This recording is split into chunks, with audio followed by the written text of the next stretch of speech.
Hey everyone, welcome to Idealism Forever, where if you don't have an internal monologue, we can just have one installed for you.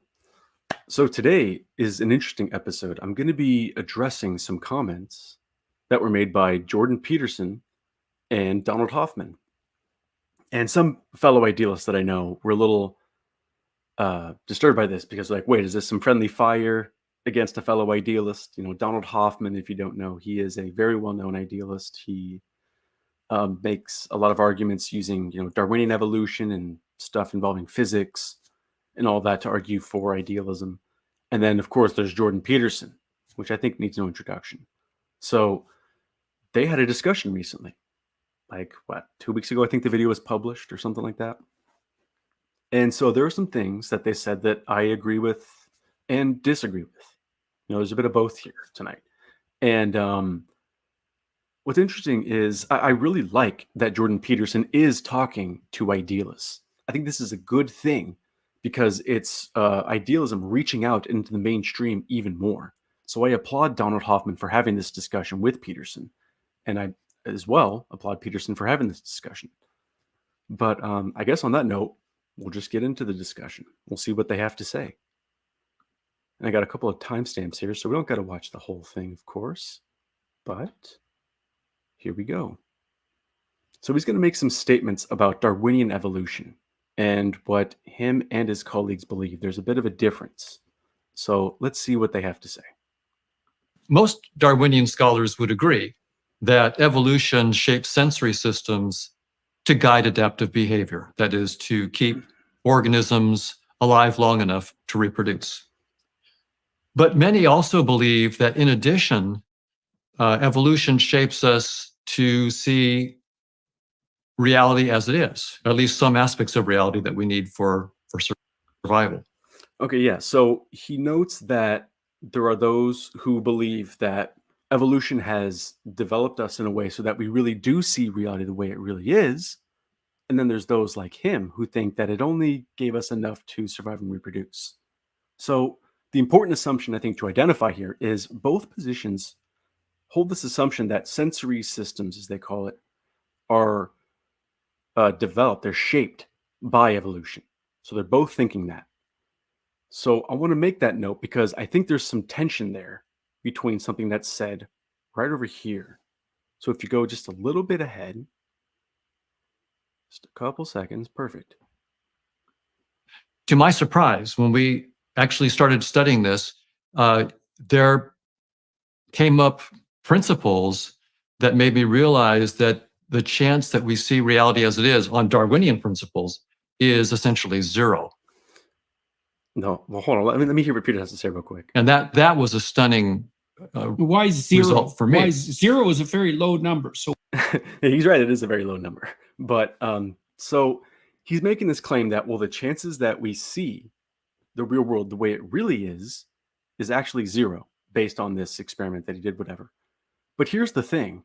They come to that conclusion on the basis of perception, on what they see.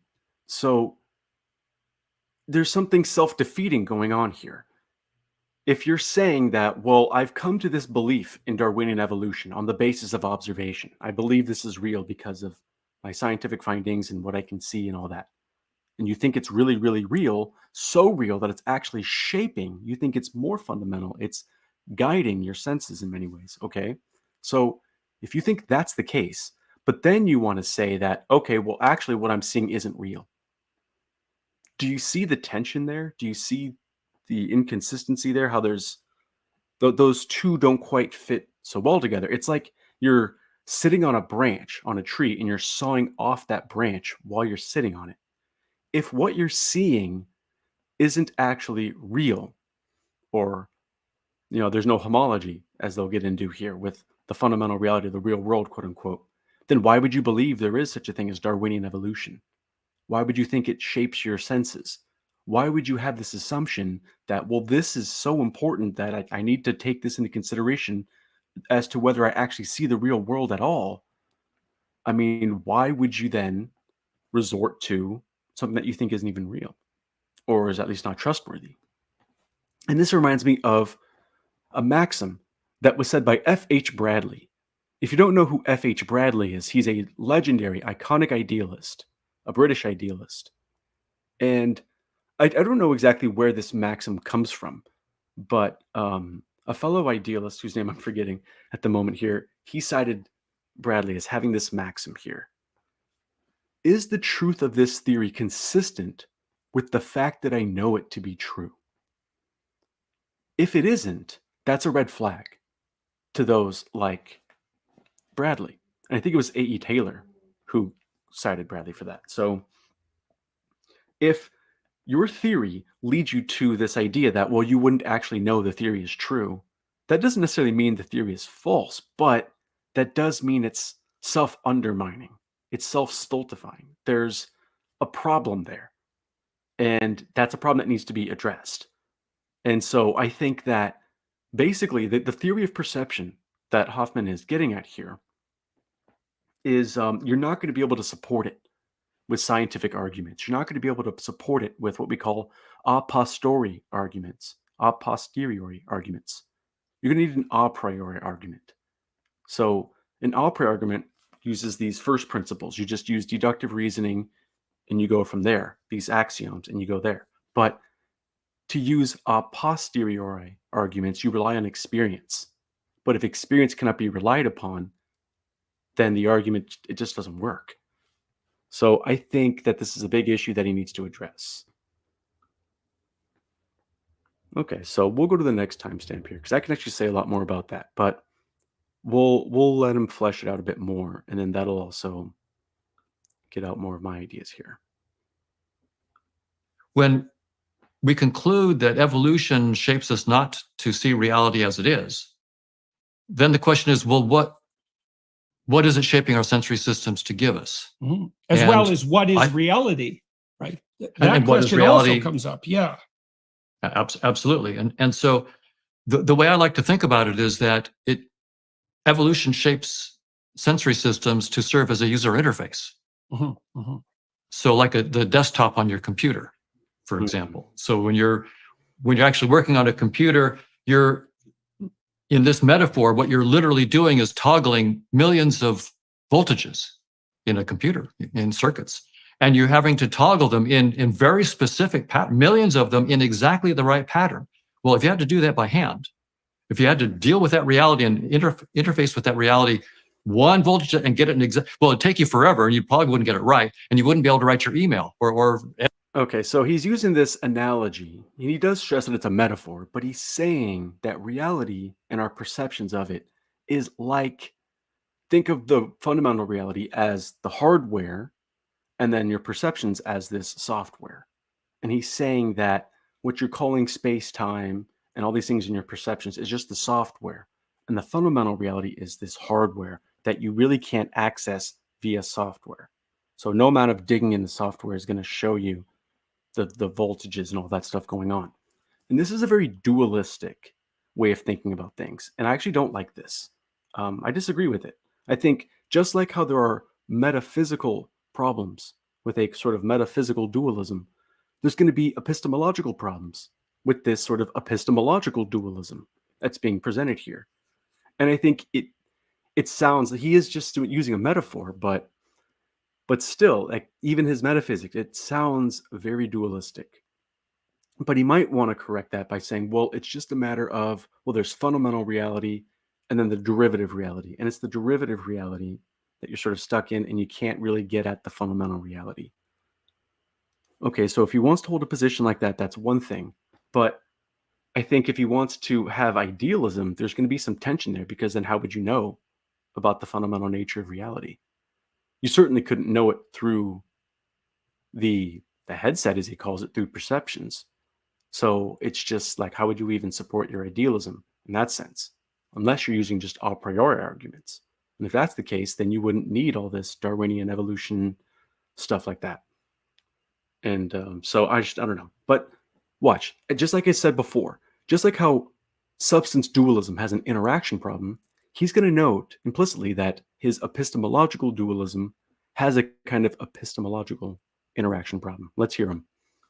Edit your picture, whatever you're doing on your computer. So what we spend good money And people spend a lot of time building interfaces that allow you to be ignorant, completely ignorant. Most of us have no idea what's under the hood in our laptops. We have no idea. We know that there's circuits and software, but most of us have never studied it.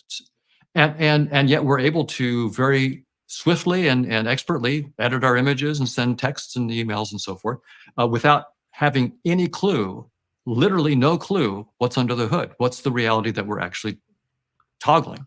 Okay, and so yeah, see, so noting how he's like, it's almost like this Kantian perspective where it's like there's the phenomenon that you can experience, talk about, all that stuff, and then the real world though is beyond the phenomenon, and there's the noumena. That's you're completely ignorant about it. You can't talk about it, can't really think about it, and like I'm not saying it's necessarily his view, but that's where you're approaching. You're in that direction. You're going towards that if you aren't completely that. And a problem that I have with that is, I think those like Hegel do a much better job of pointing this out, where to try to say that ultimate reality is unknowable, which he may not necessarily be saying that, to be fair, but let's assume that's what he's getting at there with that metaphor. If you're saying ultimate reality is unknowable, that is to know something about ultimate reality. You're saying that it is unknowable. If you're saying I can't speak, like ultimate reality is unspeakable, well then you just spoke something about ultimate reality.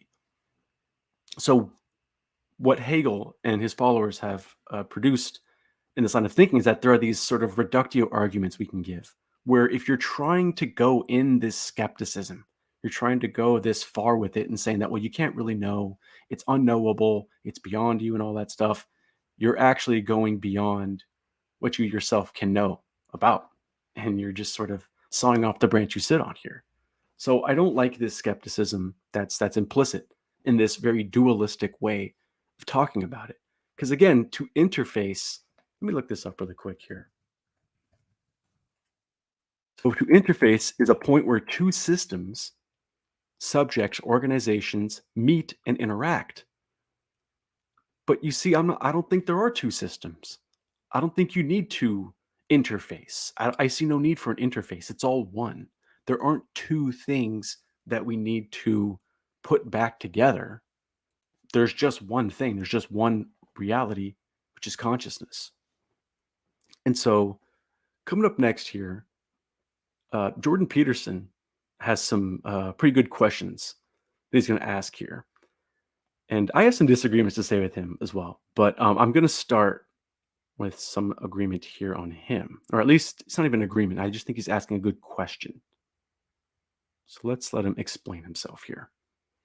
Turn to those more radical claims right away. But if I said, well, if I pick up a hammer and it does in fact raise off the floor, how is that not an indication of a homology? You would reduce that again to mere function?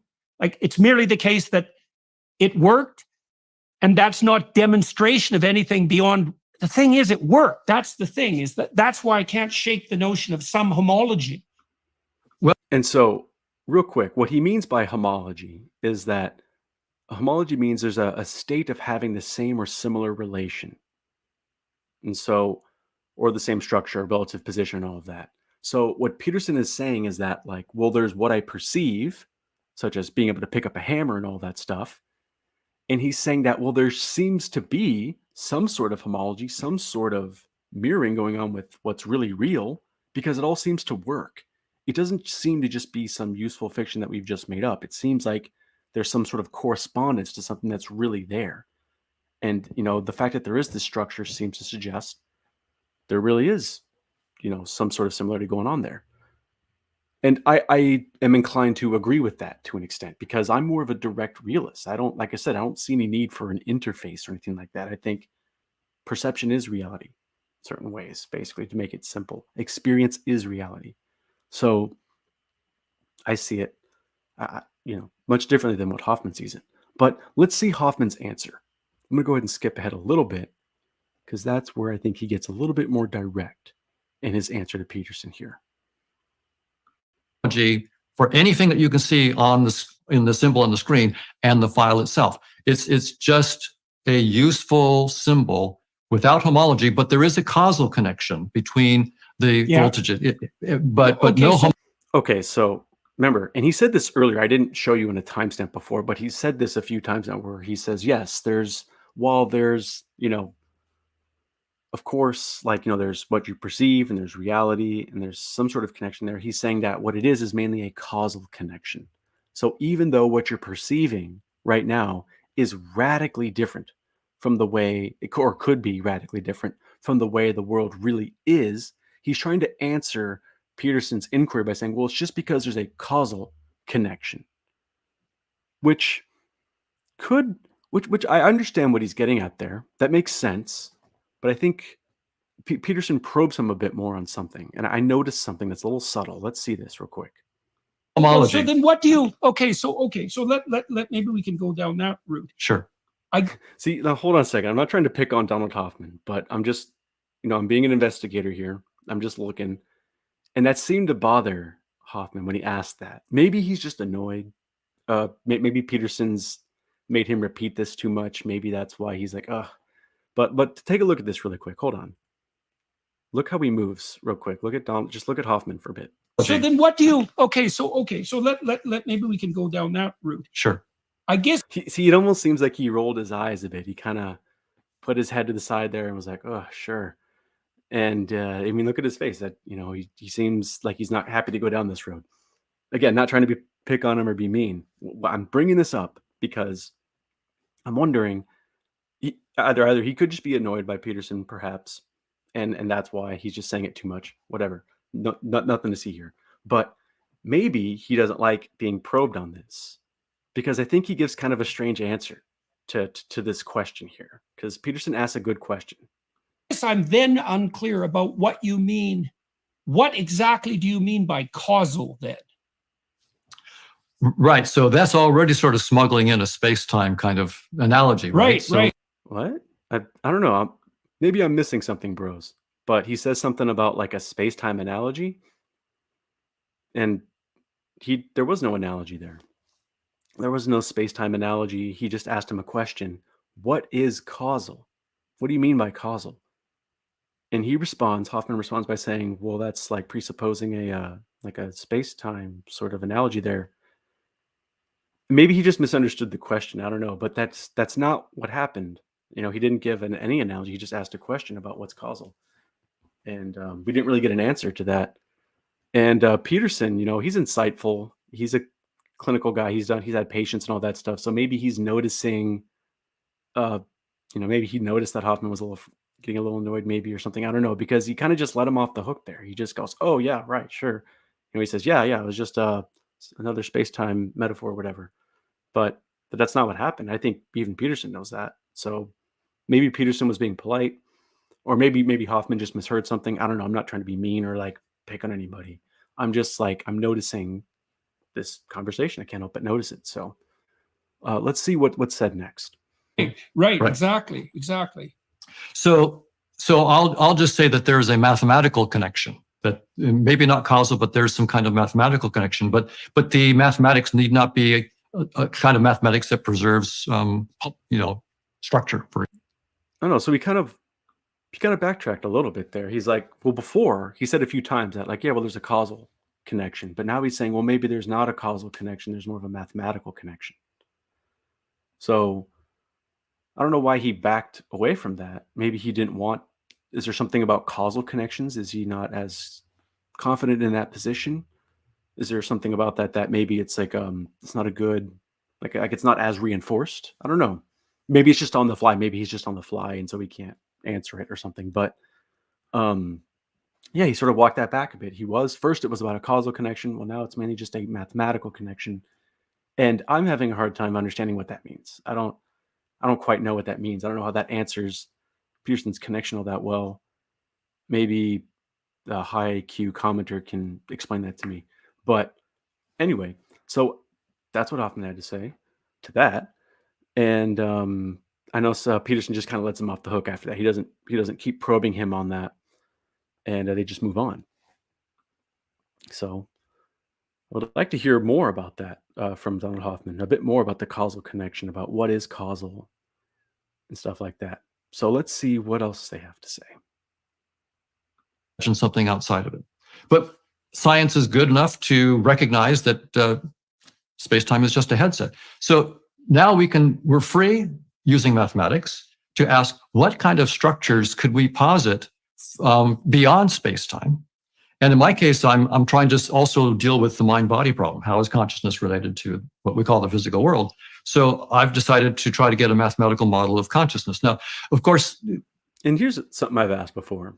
Why would you want a mathematical model of consciousness? I don't really see why you would want that.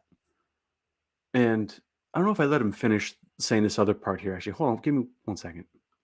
Spiritual traditions and okay, hold on. Maybe he already said it and I just forgot. But before I get on that point, so anyway, I don't see the motivation for a mathematical model of consciousness, and I don't see why you don't just model everything else in terms of consciousness.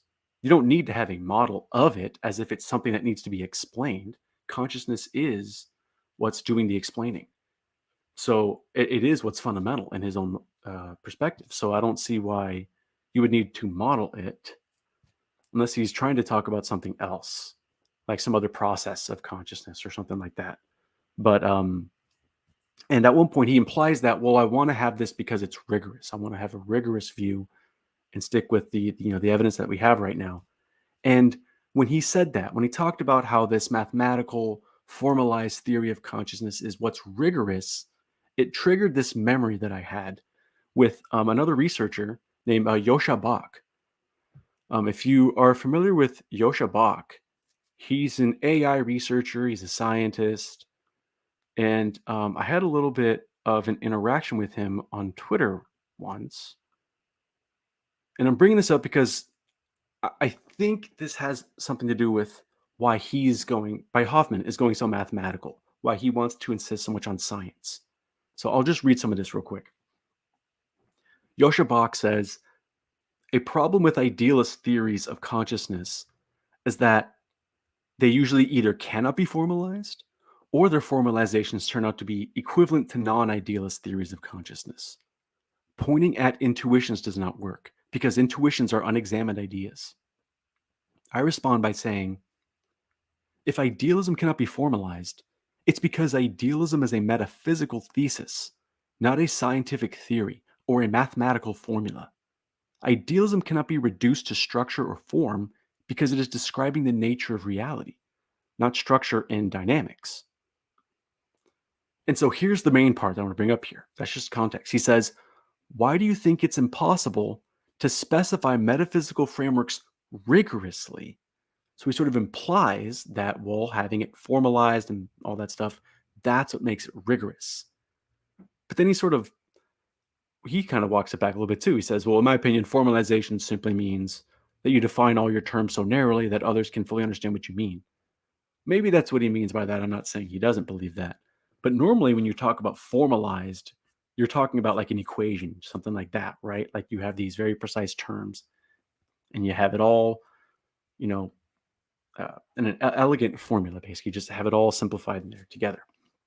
Like E equals MC squared. There you go. There's an example for you.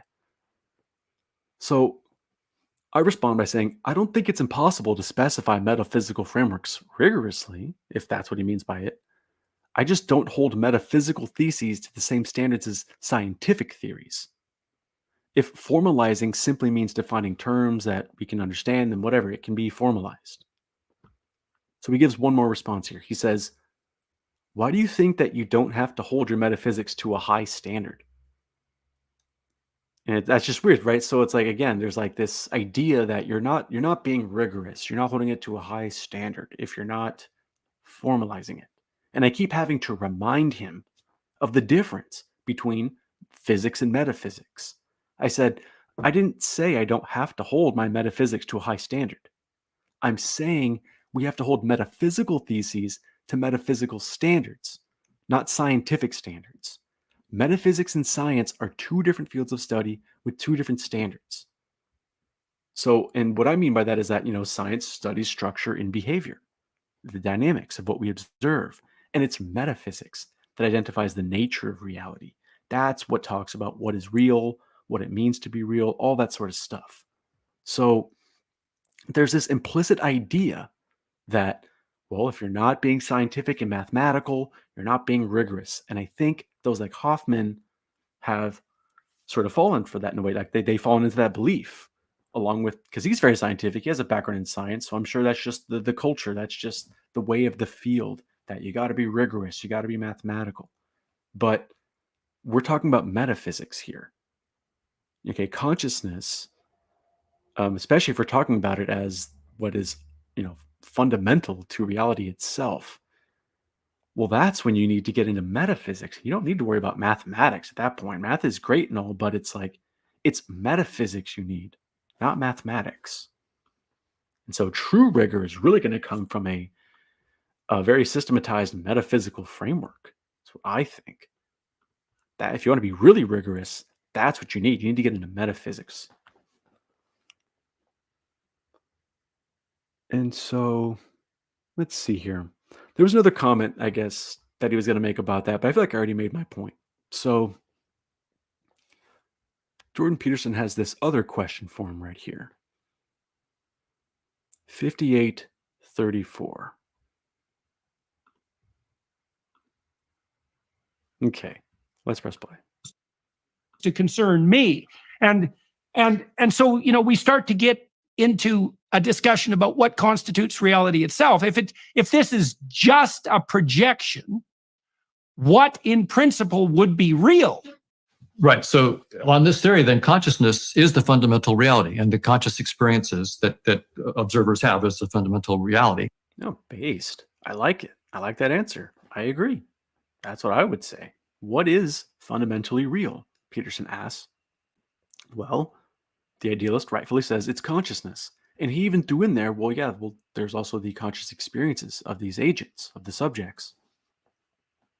Which to me makes me ask, well then, if reality is experiential, like that's what reality is, it's the experiences of these observers, well then, why wouldn't it be the case that what we see, like why wouldn't it be real? That's what reality is. It is experience. It's not like there's our experiences and then on the other side of experiences, that's the real world. No, there's experience and that's reality. There's consciousness and experiences. So I see all the motivation here to be something more like a direct realist, not an indirect realist, or what they call maybe like a version of that can be representationalism, which is what I think Hoffman affirms, that what you're seeing is just a representation of the real world. And I don't, like I described at the very beginning of the stream, I think it's a self-defeating position, epistemically, at least. And if you're going to argue for that, science and experiences aren't going to help you because, I already went over that. But anyway, so I agree with what he said about consciousness being fundamental and experiences being what's really real. I just don't know why he would want to go for something like indirect realism then, because experience is reality. So let's hear what he has to say about space-time, though. So he's got a couple comments to say there. Quantum field theory and Einstein's theory of gravity, they tell us that space-time has no operational meaning at 10 to the minus 33 centimeters or 10 to the minus 43 seconds. In other words, our theories, our scientific theories that are the foundation of our materialist ideas, tell us precisely the scope and the limits of materialism. Materialism, that kind of materialism, is fine down to the Planck scale, 10 to the minus 33 centimeters. And after that, it completely falls apart. It's utterly, it's irrelevant. That's right. So there's a couple things here, and I might be just being a bit nitpicky here, but like the way he talks about space-time, sometimes it's as if space and time is like, it's as if it's this irreducible stuff, and then there's just other things on the other side of it, these other decorated permutations, whatever he talked about it, like that's going to be what's beyond space-time. But an idealist like myself would rather say something like, what you call space-time is nothing more than experience. You're reducing space and time to experience. And with that, you don't even really need to talk about beyond space and time. Really, it's just, well, there are experiences. That's it. There's religious experiences, your everyday experiences, there's the experiences you have in your sleep and your dreams and all that stuff. So you really only need to talk like that. You don't really need to talk about space and time this way, unless you're not reducing space and time. And if you're not reducing space and time, that sounds a bit dualistic, because then you got, there's consciousness and then there's space and time. But I think a more monistic approach would actually just say, well, there's just experiences. You have to look at it like that. But maybe that's just me being picky with language.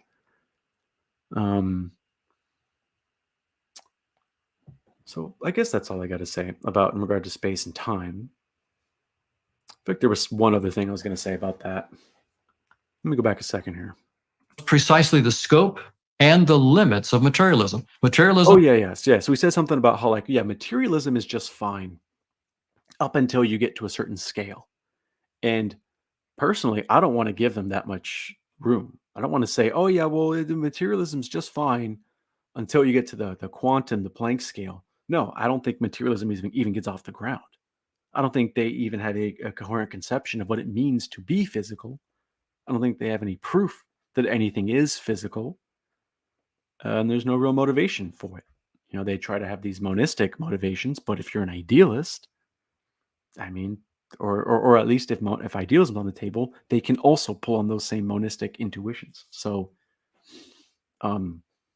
yeah, I don't want to give the materialists any wiggle room and say that, oh yeah, materialism's just fine until this. No, I don't think you can even get started with physicalism. I think that's stronger rhetoric. I think it's more persuasive. It gives the materialists more work to do. And it's also, I think, just correct, because I don't think materialism is just fine, even on those scales.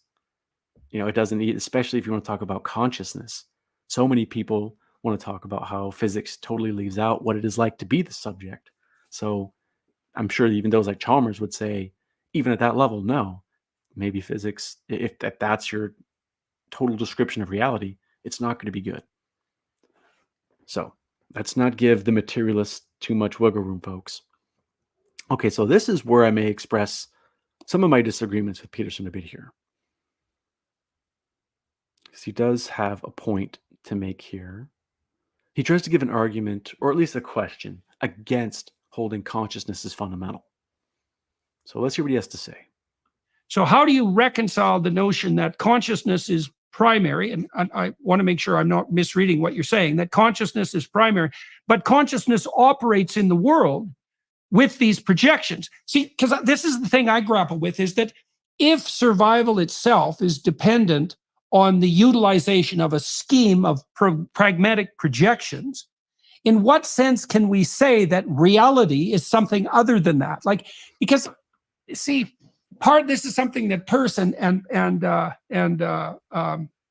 William James wrestled with too. It's like, well, why make the claim that there is a reality outside of the human concern with survival and reproduction? Well, okay, so I think that's enough there. So here's the thing about the pragmatists. Okay, the original pragmatists were all idealists. Okay, you have Charles Sanders Peirce, who's an objective idealist. William James, later in life, did accept a form of pluralistic idealism. And even before then, objectors to him said that his so-called neutral monism just lapses into a mental monism. So even if he wasn't an explicit idealist at that time, people argued that he lapsed into it. And later in his life, he just full-blown accepted. And if you just read A Pluralistic Universe, you'll see that. John Dewey, in his earlier part of his life, yes, he was an idealist. Josiah Royce, definitely an idealist, absolute idealist. And then you have the F.C.S. Schiller, who was also more of a pluralistic idealist. So all of these, OG original pragmatists were metaphysical idealists. And why is that? Because think about this for a second, Jordan. If how do you determine what's pragmatic? How do you determine what's of value and what works? you have to relate that to a subject. The idea of a hammer working relates back to the ideas, intentions, and actions of the subject, of a person. So, I mean, this is a big, I mean, there's other arguments that the pragmatists give, but you can't help but go back to the subject when you're relating these things. It always, anything that's considered valuable, that this is what's going to be, this is what works, this is what's pragmatic, that only stands in relation to persons and consciousness. So they have plenty of other arguments, like I said, but I'm telling you, Jordan Peterson, if you are interested in pragmatism, then you should be interested in idealism. Absolutely. You should be very attracted to the idea that consciousness is fundamental. And I think a part of him is.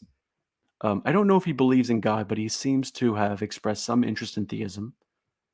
And he does, I don't have timestamps, but he does sort of make some jabs at, this sort of objective materialist view. So I think idealism is what's really going to fit him a lot better, especially if he's interested in pragmatism.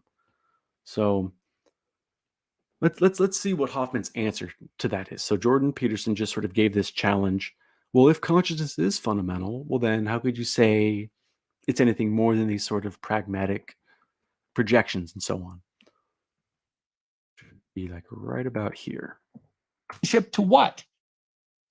Right. So these are deep waters. And the idea that I'm playing with right now is that this consciousness there's one ultimate infinite consciousness. And what is it up to? Knowing itself. But how do you know yourself? Well, there are certain theorems that say that no system can actually completely know itself. Right. So if this one infinite consciousness wants to know itself, all it can do is start looking at itself through different perspectives. So putting on different headsets. So space-time is one headset. Right. And from that perspective, so this is a projection of the one infinite consciousness. And in that perspective, it looks like evolution by natural selection. It looks like quantum field theory and so forth. And it looks like I need to play the game this way. But this is a trivial headset. Okay. This is actually, I think, So, I mean, it's an interesting answer. I mean, I like what he's saying there, but I'm not entirely sure if that answered what Jordan Peterson was getting at. So I think an approach like mine, I think what I just said earlier more directly addresses what Peterson was saying. He was like, well, how could you say there's more than just these, pragmatic paradigms? And I'm like, well, you only determine what's pragmatic because of a subject that's fundamental and relates to that. So Hoffman's answer was just something like, well, the one is just really seeing the many through these different headsets and all that stuff. And unless I missed something, I'm not really seeing how that answered his question. So unless there was some sort of misunderstanding on my part or a misunderstanding on Hoffman's part or something like that, and I'm just not seeing how that answered the question. And I think what I said earlier did answer the question. So I don't know. Let's see what's going on from here. Oh yeah, so this is where Hoffman brings up how there's this really weak philosophical argument that was published against him, and it is pretty weak sauce. Let's check this out. I'll say in terms of, I've gotten some stiff pushback. For example, some philosophers have published papers recently where they give the following argument against my Darwinian theory. They'll say, look, Hoffman uses evolutionary game theory to show that space and time and physical objects and organisms don't exist. Well, he's got himself what they say an unenviable dialectical situation. Whoa. Okay, so see, when I'm hearing that, because I hear him setting those two up together, I'm like, oh, do they see the same problem that I see? I think they're setting themselves up for actually an interesting point. Let's see what they have to say. Either evolutionary game theory faithfully represents Darwin's ideas, or it doesn't.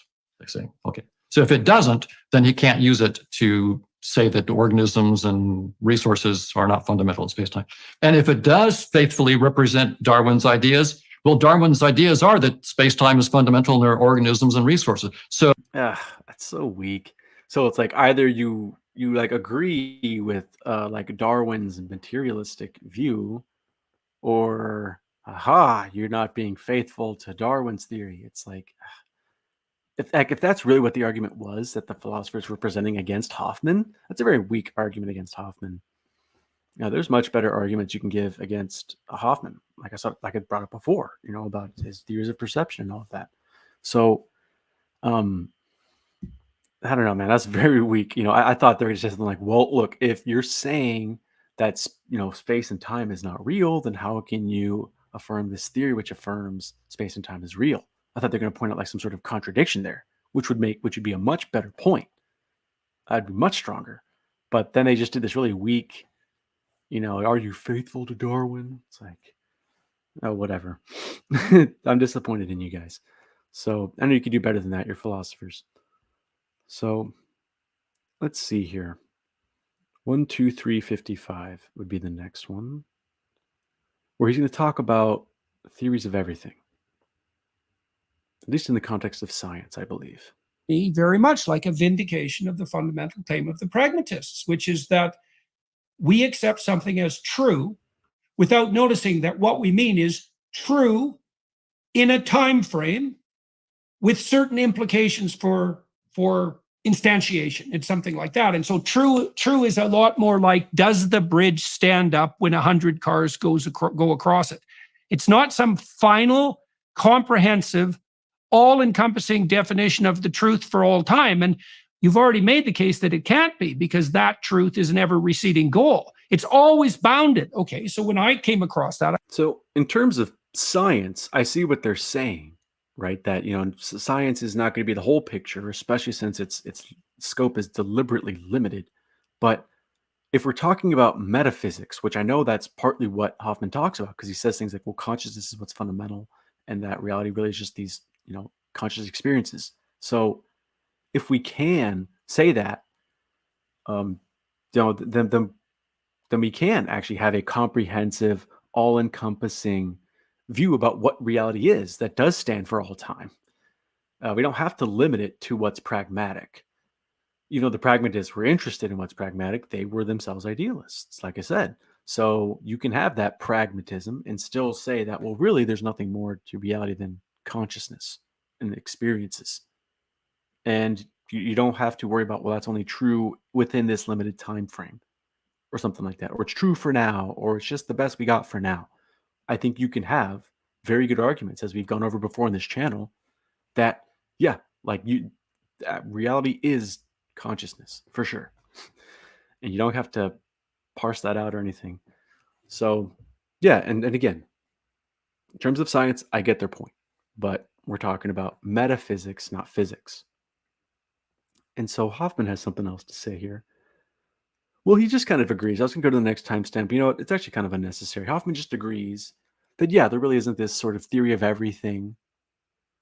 And I, of course, agree there isn't a theory of everything in science, but we can, in terms of metaphysics, give a comprehensive view of what reality is. And I think we can know that too.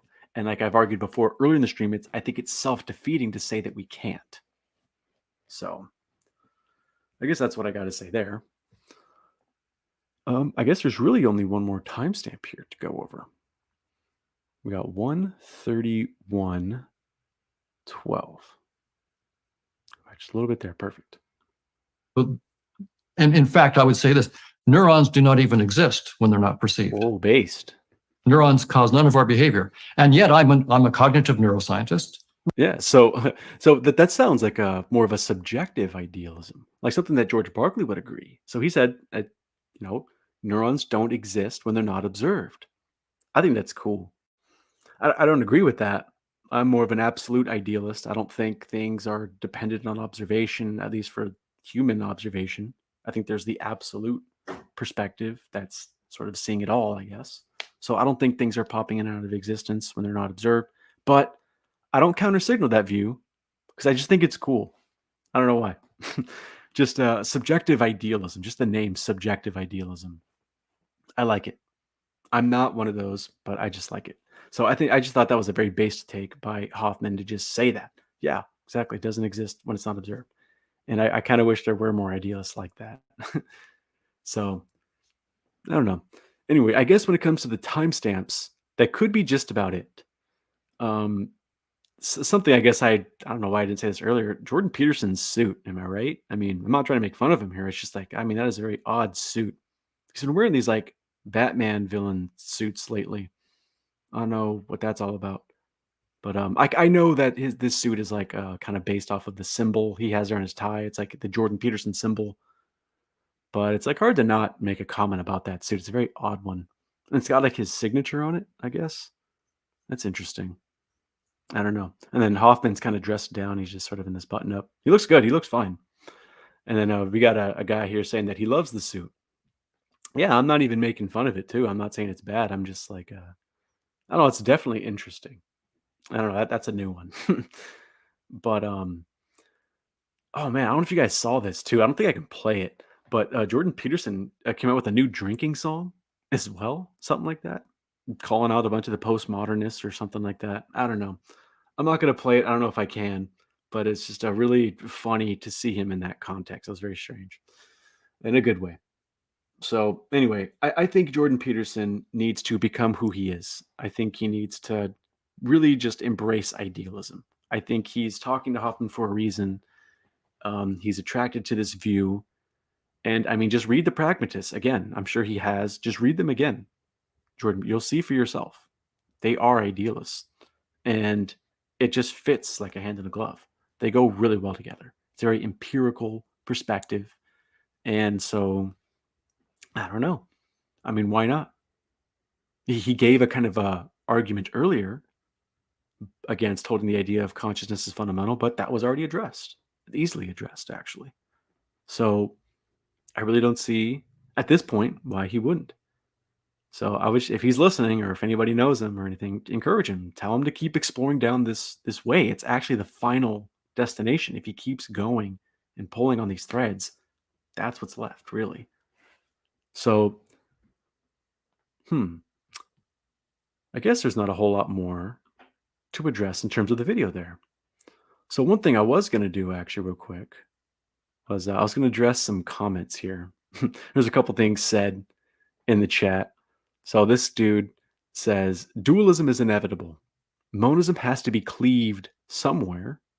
It is already a dualism because for there to be a monality, there must also be a non-monality to create the concept against. Yeah, I'm just not really convinced of that, I guess. Like, I believe, to be clear, I believe in a kind of priority monism. So there's one that is fundamental, but there are many that are derivative from the one. You can call that a dualism, but I don't see how that's dualism. You just have the whole and then the parts. It's the same thing. It's the same whole that's just being differentiated is all. So it's not like you have two different types of things. You just have the one differentiated. Yeah. And then he also probably said this in the context of something that I was saying about, experience and perception, all of that. He says, I agree that experience should be called reality, and the fundamental substructure of reality should be called something else. See, yikes. I don't know about that. I'd rather just say reality is exhaustively experiential. There's nothing more. Or at the very least, you could talk about, there's the subject and the experiences of the subject. Okay. Otherwise, illusion is some seriously ugly non-mention. I don't know what he means by that. And then he tries to make this comment. He says, dude is totally out of depth, challenging Joshca Bach. Okay, how so? Do you have an argument? Do you just hold Joshca Bach as this authority that can't be challenged? Where exactly am I wrong? I made a good argument against him. He didn't really have a good argument against me at all. He just kind of repeated his point that, like, why do you think you shouldn't be rigorous? It's like, I didn't say we shouldn't.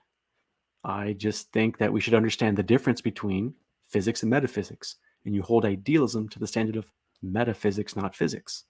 So it sounds like Joshca Bach, no offense, was a little out of his depth in terms of understanding the difference between metaphysics and physics. And then this commenter says, I think a lot of Jordan Peterson's Jungian jargon would be infinitely more compelling if he openly embraced idealism. True. I would want him to have a conversation with Bernardo Castro. True. Yeah, I totally agree. I'm not even a big, like in terms of like his politics and other things he has to say, I'm not a big like Jordan Peterson guy really at all. I disagreed with him a lot in this here. Not even about politics, but just metaphysics and stuff. But no, totally. I totally agree that a lot of stuff that Jordan Peterson does say would fit better if he did embrace idealism. Absolutely. So I think the next person he has to talk to is Bernardo Kastrup. And he did say something about a part 2 with Donald Hoffman. So it is possible that we will get a bit more deeper into the metaphysics side of things. So, yeah. And to be fair to Donald Hoffman as well, I know that his background is in science. He has that lens that he's looking through. He wants to justify things in terms of science. And, I know that our culture holds the scientist as very authoritative. If the scientist says it, if he's wearing the lab coat, he's, whoa, that's the smart guy. That's the guy you can trust. But I think that's an artifact of materialistic thinking, as I've said before. I think science and scientists are put on a pedestal when they shouldn't be. Science is very useful, but it's very limited as well. It helps us really, as an idealist, here's how I see science. You have your experiences and you make your detailed description of them. You describe them and all that as much as you can. And you use this information to predict the next experience. It's a tool for, okay, well, I have these experiences, or we have these experiences. What are we going to experience next? So we make these predictions and we test that against our experiences. It's really just a way of predicting experience. And we use it to explain things in experiential terms. There are scientific explanations as well, of course, there's that aspect to it. But again, I think it's all experiential. And you're really just describing what you're going to see next. That's the whole point of predictions, and how you falsify a scientific theory really is with experiences.